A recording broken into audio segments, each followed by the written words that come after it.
God.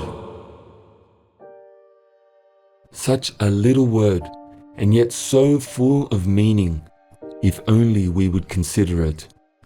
But almost every time we hear it used, people are trivializing it, reducing it to little more than a punctuation mark in a sentence where the real subject being discussed is my opinion versus your opinion, my emotional experience versus your emotional experience, my frame of reference versus your frame of reference.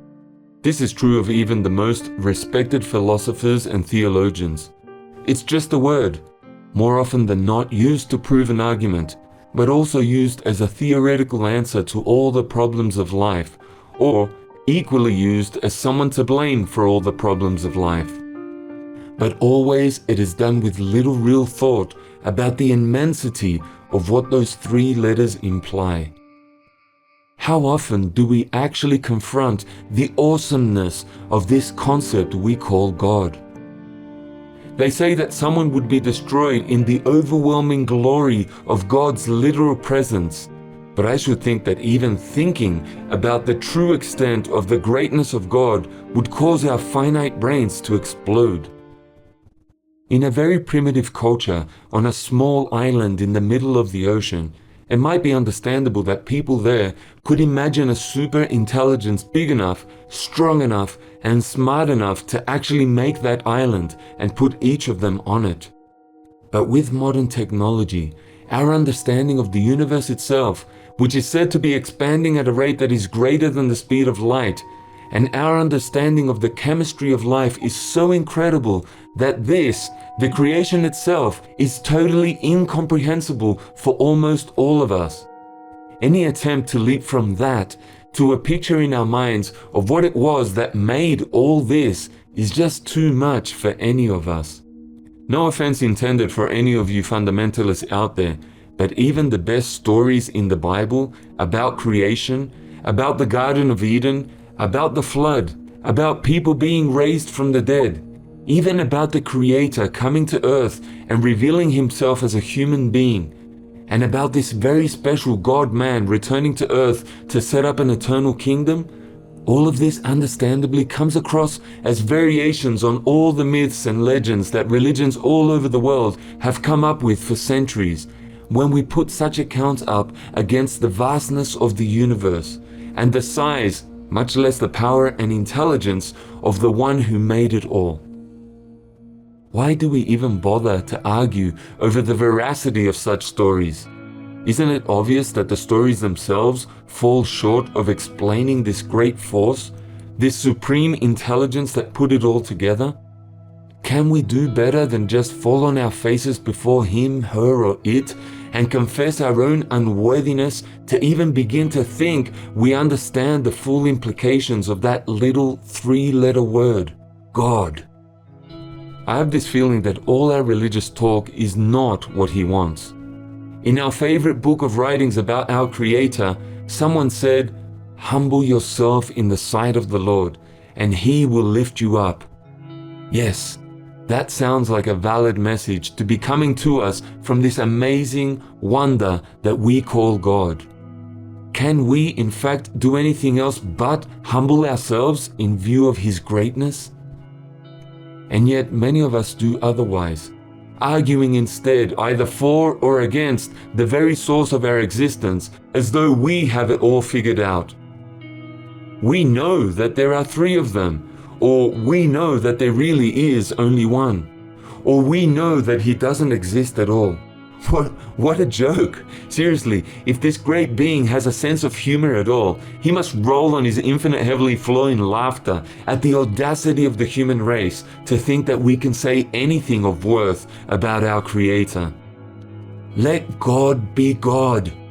Humble yourselves in his sight, like it says, and just maybe he will lift you up, or at least spare you from his indignation.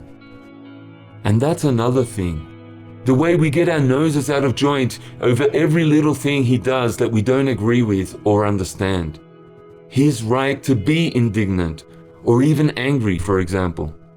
As I've already said, our explanations, even in the Bible, fall far short of capturing the awesomeness of the real creator of the universe. If we don't like what they say, or if someone we know doesn't like what they say, so what? Let's stop arguing. It's only words after all. He, it, whatever made all this, just may have a reason for it all. And I don't think it depends on our telling him what he can or cannot do. For me personally, I'm banking on my personal conviction that the Creator has allowed people to say things in the Bible that will point us in the right direction. It's certainly the best that I've found. But I sometimes wonder if he regrets having even mentioned love, the way we have taken it and tried to push him around with our finite understanding of what that means. Don't forget that the same book that talks about love also talks about wrath. And according to the book, it didn't stop in the Old Testament. The worst of his wrath is yet to come. Now here is what I think is happening in the cosmos right now. The Creator knew, engineered, or at least allowed the human race and the little planet he gave us to play around on to reach the point where we are right now. He let us know ahead of time that the people on this speck would one day reach a point where we would be so destitute of the truth that we would allow ourselves to be totally ruled by the most evil forces in the universe, with no human hope of escape, as his final and ultimate step in making us aware of our need to do what I said earlier, and that is to humble ourselves in the sight of the Lord. All of you out there, from the most hardened atheist to the most righteous religious person, you are going to see in the next few years all that is most evil in the heart of man come together in a final world government that is going to totally dominate the lives of everyone on this planet, killing literally millions who do not conform to the wishes of a one world government. You will discover too late that the human race has been locked into a final showdown between good and evil, and all the evidence will trumpet a single message, that evil has won. We will be inescapably forced to admit that despite whatever disinterest we have shown in the loving God of the universe, evil is real. And evil will lead us to the most awful existence that we could ever have imagined.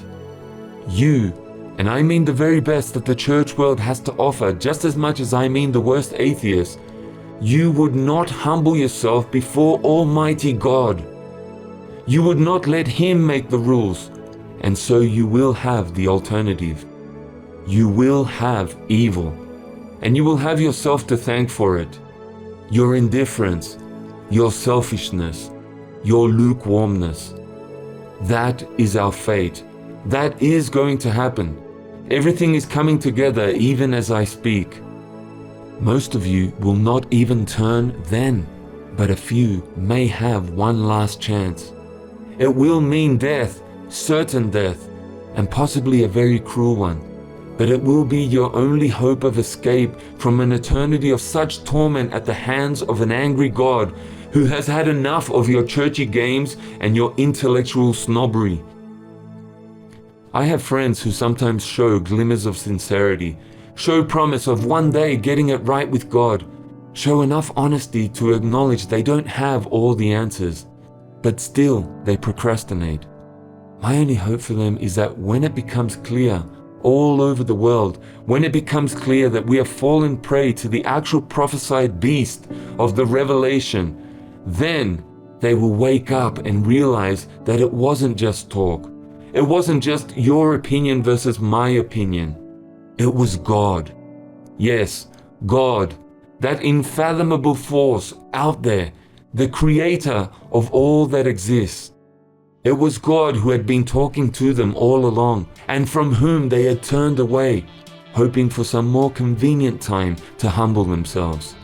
Maybe then, at the last minute, with evil all around them, they will turn and offer themselves to the killing machines of the New World Order that is coming as surely as the sun will rise tomorrow.